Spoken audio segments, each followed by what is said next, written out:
Well, good morning on this beautiful Monday morning, December 5th. And actually, it's beautiful because it's a day that God has made, and we will rejoice and be glad in it. But outside, it's gray, it's cold, it's damp, and we had a dusting of snow last night, and that's actually all melted. And so we just have this ooky, wet mess with no sunshine. But hey, like I said, this is the day that the Lord has made, and we shall rejoice and be glad in it, right? Because the sun is still shining. Even though the sun that God created is behind the clouds, the Son of God is reigning on high. So we have much to rejoice in. I do not know what you have planned today, but I will tell you this. My husband informed me, again, late last night, probably around 8:30, that he's going in the morning, and he has to be at work by 8:30. So that was a pleasant surprise for me, because I do enjoy having a day all to myself, that I could turn up the music loud if I want to. I can do whatever I want because he's not going to be sleeping. I don't have to make dinner in the morning. I could make dinner at a normal time. So, you know, that's always nice. But honestly, I have been very blessed with my husband. He truly has been a gift from God. I do have to go and get dog food because for some reason it just seems like we always need dog food. So I'm actually thinking of buying like multiple bags so that I don't have to go until maybe February.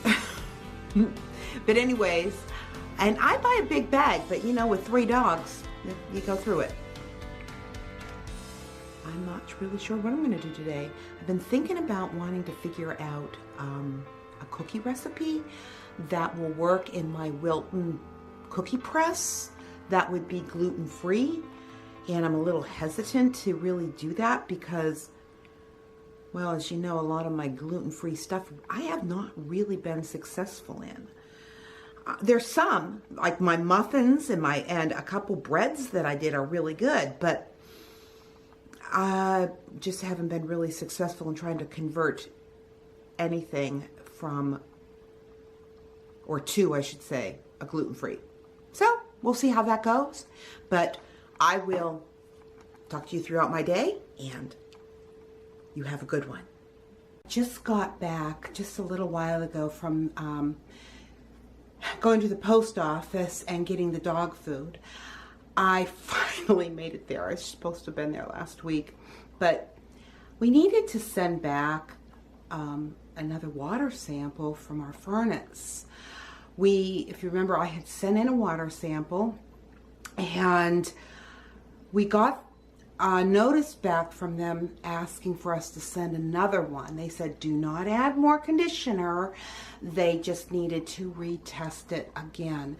So, you know, I don't know if something went wrong on their part or what, but yeah, so that's what I did. I finally got it in.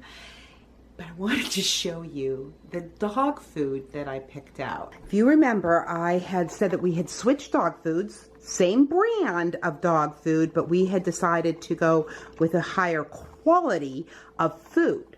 Well, for this time, I got what's called beef frittata, is how I think it's being pronounced. I'm not really sure. And then this one is called salmon tortellini. I just thought that was so funny. Salmon tortellini. Yep, so that's what they're going to be having. And since it's Christmas, I got some things for their stocking. This one here is turkey with cranberry, and it says it's over 90% turkey. This one here is salmon, and it is over 90% salmon. And this one is natural duck, which is over 90% duck. And then, so I'll put one of these in each of the 3 stockings. But then I got, this is actually the treats that we get for the dogs. It's a lot more for your money. But it's called Coconut Crunchers. And this one, they have different flavors. And this week I got papaya and mango.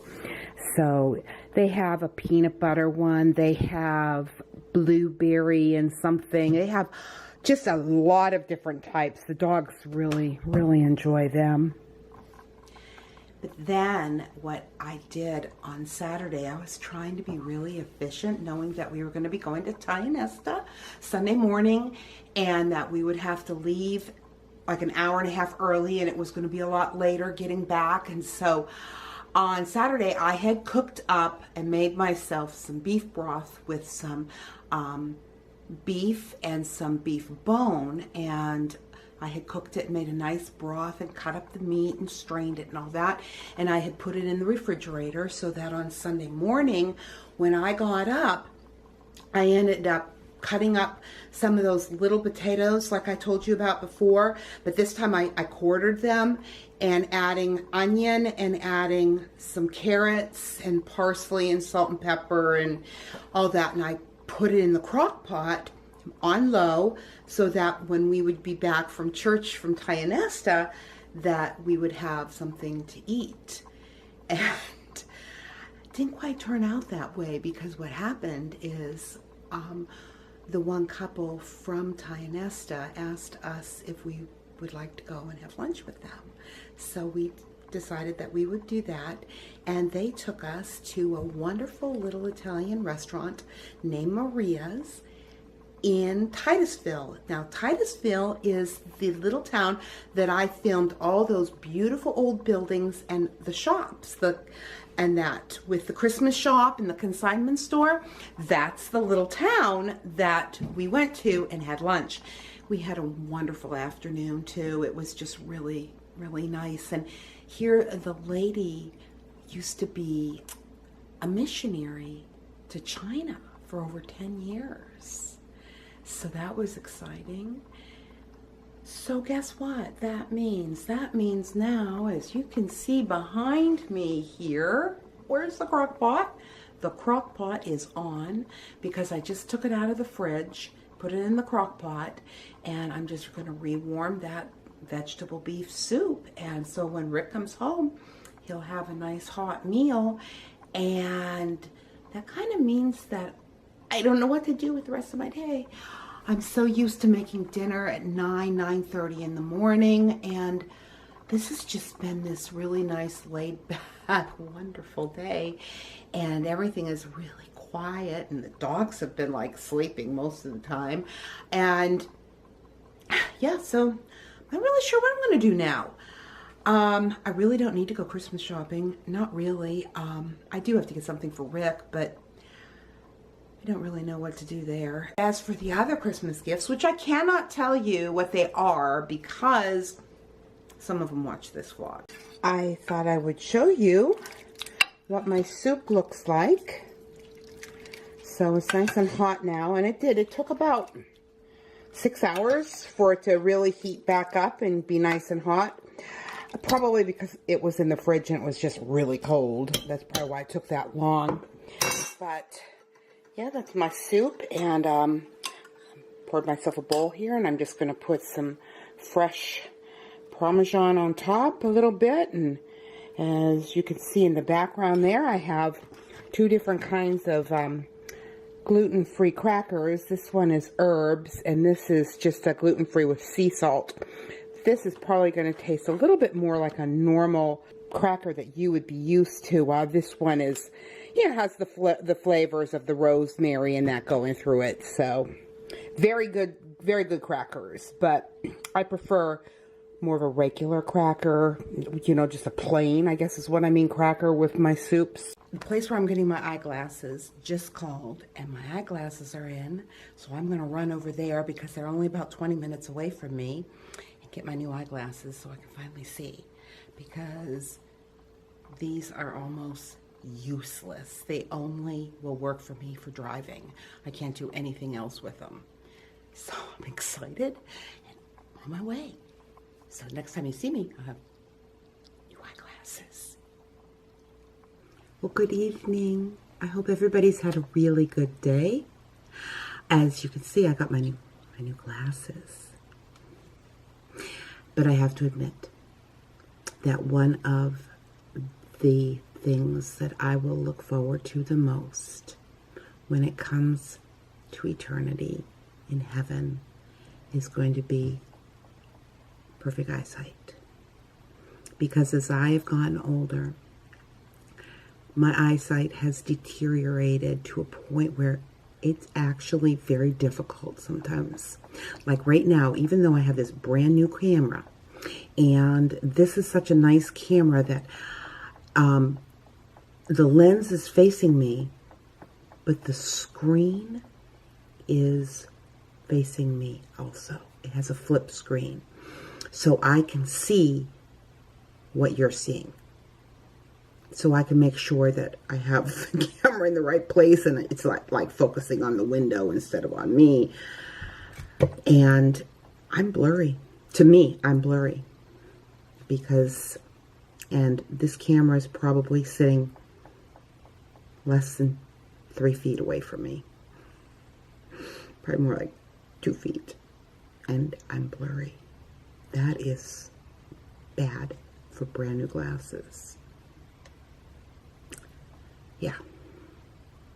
Now, if I look through the bottom part, that is, because these are progressive lenses, I can see me very clear. But if I'm looking through the front here at you guys, I'm blurry. Kind of sad. I really miss my eyes.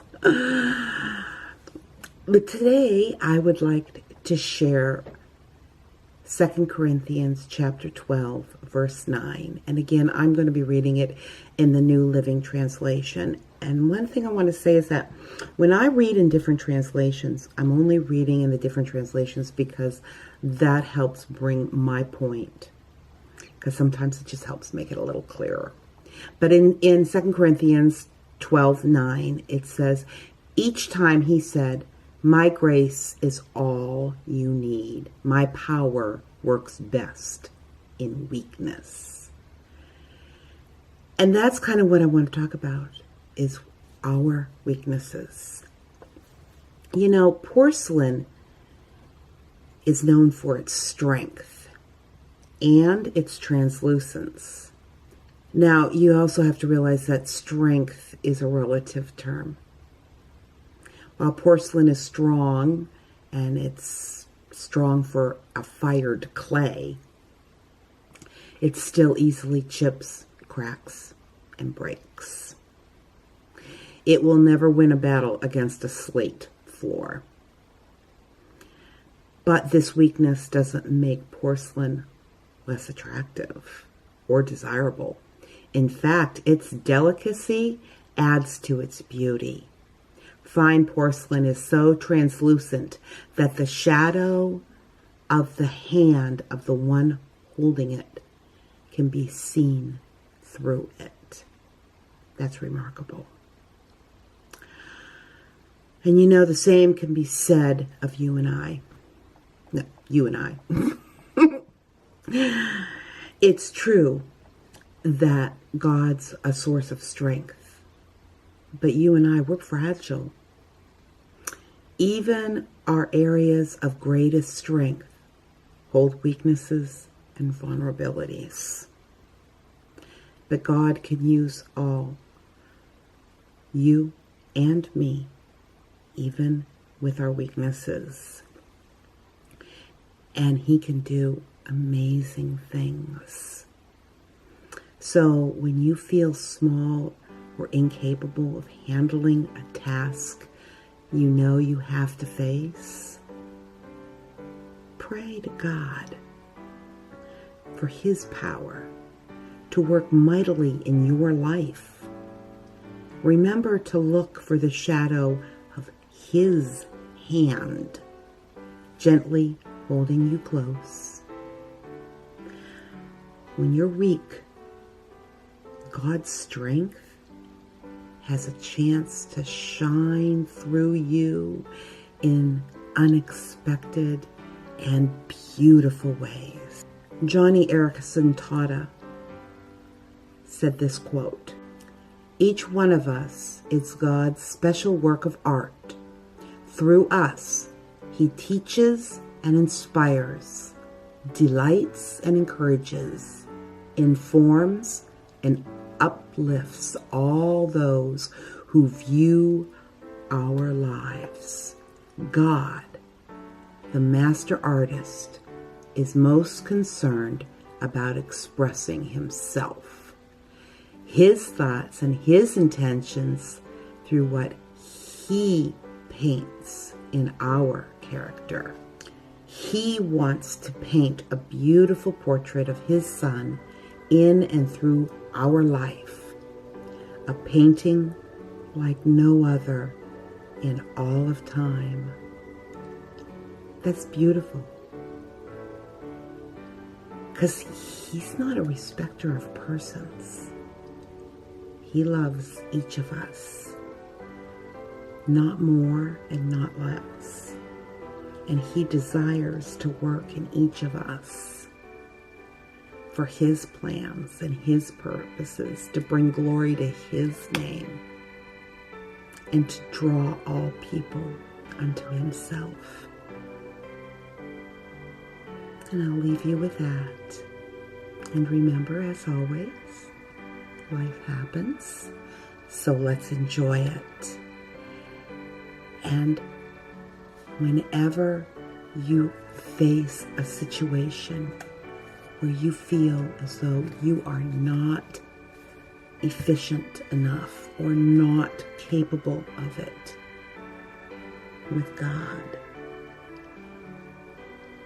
His power working through you, you'll be able to complete that task. You will be able to complete that work, whatever it might be. Just have to pray and trust. God bless. I'll talk to you tomorrow.